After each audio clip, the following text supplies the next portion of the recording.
comparativo para los 18 departamentos. Entonces, el que tiene las necesidades más satisfechas se le asigna valor 0. O, dicho de otra manera, el que tiene menos necesidades o menos carencias o menos insatisfacción se le asigna 0, y al que tiene mayores necesidades alcanza el valor 1.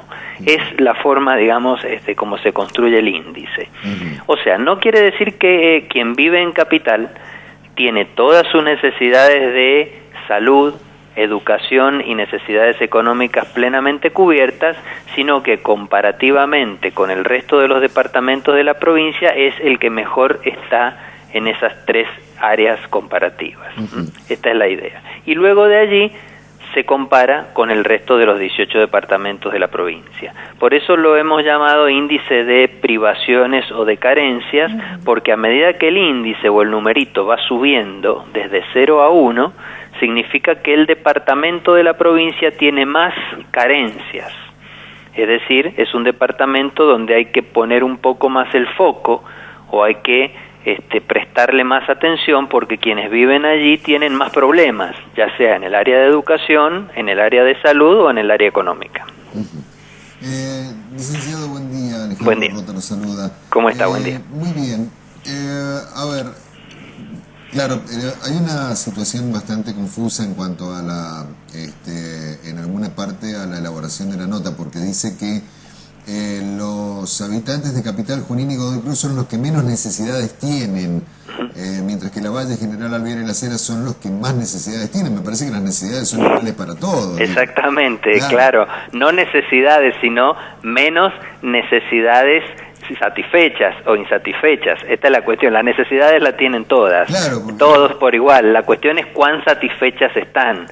Lo que queremos decir es que cuando el índice se acerca a 0, las necesidades están más satisfechas. Este es un valor ponderativo, o sea, digo, tomado en referencia, no es que sea un valor real, porque en un departamento como Capital pueden haber grandes bolsones de necesidades insatisfechas, como podrían llegar a ser los barrios del oeste. Sí, señor, claro. En algunos lugares donde las necesidades están absolutamente por supuesto cubiertas, ¿no? Son promedios de todo el departamento, bueno, claro. Esto podría inferirse entonces que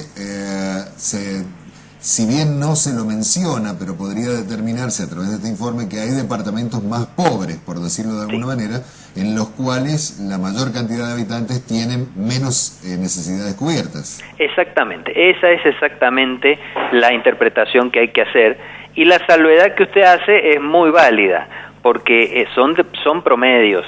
Claro que en la capital, por ejemplo, si uno toma la capital, hay zonas muy pobres y zonas muy ricas. Y uno puede decir que hay algunos habitantes de la capital, de algunos barrios muy pobres, que viven peor que personas que viven a lo mejor en General Alvear, que es uno de los departamentos que más carencias tiene, y que viven bien en General Alvear.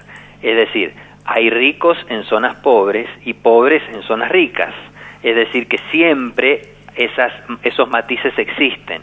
En estos números nosotros esos matices no los podemos hacer porque tal desagregación de información no la tenemos. Nosotros tomamos el promedio de cada departamento y solamente podemos hablar a nivel de departamento. Y podemos decir, este departamento tiene más carencias que este otro. Ya mirar cada grupo por dentro de cada departamento es algo que se nos escapa porque no existe ese nivel de desagregación de información.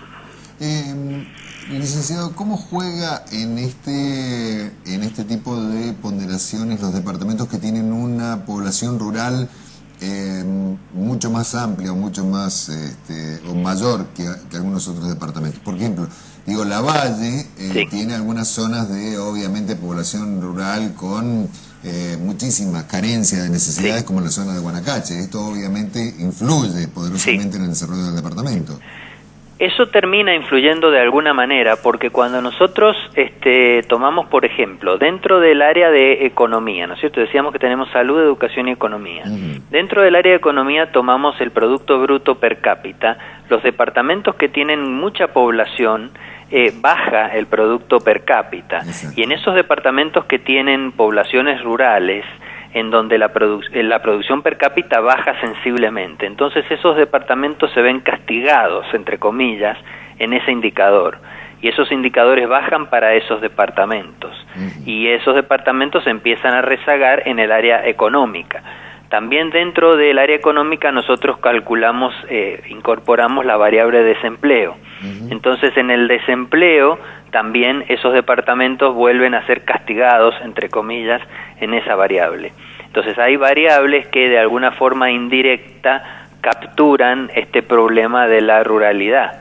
Que sufren esos departamentos, y usted va a ver en los resultados que estos departamentos que tienen áreas rurales amplias son departamentos que en general quedan rezagados. Los departamentos que son más urbanos, digamos como Capital o Godoy Cruz, son departamentos que están un poco más adelantados dentro de la tabla, si uno quisiera llamarlo tabla, ¿no? Licenciado, ¿se tomó en consideración en este tipo de casos la variable empleo en negro? Porque si esta medición se hubiese hecho, por ejemplo, en época de cosecha, los volúmenes hubieran sido, o los valores, perdón, hubiesen sido distintos, seguramente. Sí, esa es muy buena pregunta, pero no lo tomamos porque ese dato no está disponible. Es decir, ese dato, uno puede tener un dato aproximadamente global para la provincia, pero nosotros no lo tenemos disponible a nivel departamental. Nosotros tenemos que manejarnos con variables que estén disponibles para todos los departamentos de la provincia y que sean comparables, o sea, homogéneas para todos los departamentos de la provincia. Y en ese sentido, a veces, lamentablemente, hay que sacrificar alguna variable que uno tiene para algunos departamentos y no tiene para otros. Y entonces esa variable no la puede considerar. En ese sentido también, este estudio que nosotros estamos presentando nosotros le llamamos embrionario porque lo hemos comenzado a hacer y queremos ampliarlo incorporando nuevas variables. Y esa sería una variable que quisiéramos incorporar, lamentablemente no se mide y quisiéramos que se empezara a medir. Licenciado, el tiempo que abarca es del 80 hasta el 2010, ¿verdad?